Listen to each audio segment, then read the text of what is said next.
Hoy vamos a meternos de lleno en una historia que, aunque cabe en una sola línea, de verdad que cambió el mundo. Es la historia del llamado a un hombre, Mateo, un relato de transformación que desafía, toda lógica humana. Y esa es justamente la gran pregunta que nos va a guiar.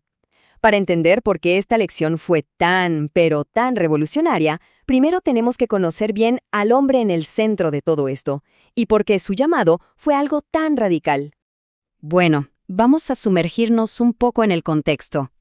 Antes de ser un seguidor de Jesús, Mateo era una figura pública. Sí, pero digamos que no por las razones correctas. Era un hombre despreciado por su propia gente. Su título oficial, por decirlo de alguna manera, era publicano. Pero ojo, en la sociedad judía del primer siglo, esa palabra era prácticamente un insulto. Eran los que cobraban impuestos para Roma, la potencia que los ocupaba. Y el odio que les tenían era, profundo. Y por varias razones, ¿eh? Para empezar, eran vistos como traidores, ni más ni menos, por colaborar con el opresor romano. Además, el sistema les permitía ser corruptos. De hecho, los comentarios bíblicos nos cuentan que tenían fama de fraudulentos, de cobrar de más para quedarse con la diferencia. Así que no solo eran traidores, sino también ladrones para sus compatriotas. Y por si fuera poco, el desprecio era tal que los marginaban socialmente y hasta los excluían de la sinagoga, que era el corazón de la vida comunitaria y religiosa. Y esta frase lo dice todo. Para que nos hagamos una idea de su estatus, no era solo gente con un mal trabajo. Estaban en la misma categoría moral que los peores criminales, o sea, el escalón más bajo de la sociedad. Así que imagínense la escena del día a día de Mateo, sentado en su oficina de impuestos, seguramente en una ruta comercial muy transitada, gestionando el dinero que, al final del día, simbolizaba la opresión de su propio pueblo. Y es justo ahí, en medio de esa rutina, de ese desprecio diario, que ocurre algo completamente inesperado. La historia da un giro de 180 grados. Lo que entendemos aquí es que Jesús vio más allá de la superficie. Donde todos veían a un pecador y a un traidor, Él vio a un futuro apóstol, a un testigo clave. Vio un potencial que estaba, totalmente oculto para todos los demás. Y entonces llega la invitación. Sin discursos, sin condiciones, sin pedirle que primero cambiara su vida. Nada. Solo una palabra, directa y poderosa.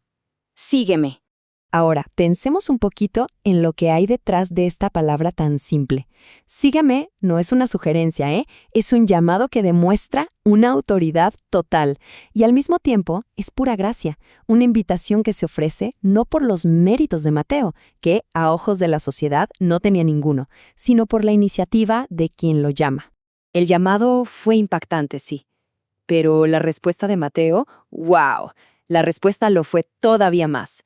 Y es que define el resto de su vida y nos enseña muchísimo sobre lo que significa seguir a alguien de verdad. Igual que el llamado, la respuesta es simple, directa, sin adornos. 2 acciones, nada más. Se levantó y le siguió. Pero esas 2 acciones lo cambiaron absolutamente todo. Entonces, ¿qué significó realmente este gesto? Bueno, podemos verlo en 3 partes. Primero, la inmediatez. No pidió tiempo, no negoció, la respuesta fue al instante. Segundo, la renuncia. Dejar ese banco de tributos significaba abandonar una fuente de ingresos muy, muy buena y segura. Y tercero, una conversión profunda. Su prioridad ya no era el dinero, sino seguir a esta persona que lo había llamado.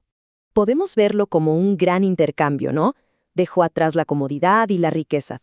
Pero lo que encontró fue infinitamente más valioso. Un destino, un propósito, dignidad y una aventura espiritual que su dinero jamás podría haber comprado. Y aquí hay un detalle que a mí me parece fascinante. Mateo dejó atrás su antigua profesión, sí, pero no sus habilidades. Su trabajo lo había hecho un experto con la pluma, meticuloso con los registros. Y esa habilidad no se tiró a la basura, sino que se iba a usar para una misión mucho más grande. Bien, ahora salgamos un poco de la historia personal de Mateo y veamos el panorama completo, porque esto no se trata solo de un hombre, sino de la naturaleza del llamado de Dios en sí. Este pedacito de la historia nos deja lecciones poderosas. Primero, que la invitación de Dios es radicalmente inclusiva. Nadie está tan lejos como para no ser llamado. Segundo, que todo se basa en la gracia. No es un premio que te ganas, sino un regalo que recibes. Tercero, que la respuesta es una transformación total, un cambio que redefine quién eres. Y por último, que esta transformación nos da una nueva identidad y una nueva misión en la vida. El cambio no fue para nada superficial. Pasó de ser un marginado social a uno de los 12 apóstoles, el círculo más íntimo de Jesús. De publicano a apóstol, la transformación no podría ser más drástica. Y aquí llegamos al punto culminante, donde todo se conecta. ¿Se acuerdan de esa pluma que se llevó? Esa habilidad para registrar detalles fue la que usó para escribir uno de los libros más importantes del mundo. El hombre despreciado en esta historia es el mismo que la escribió. No solo fue testigo, fue el cronista elegido para contar la vida de Jesús.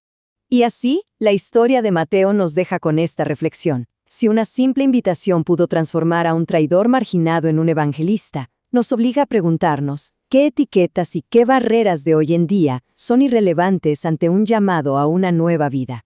¿Qué es aquello en nuestro mundo o en nosotros mismos que parece imposible de transformar?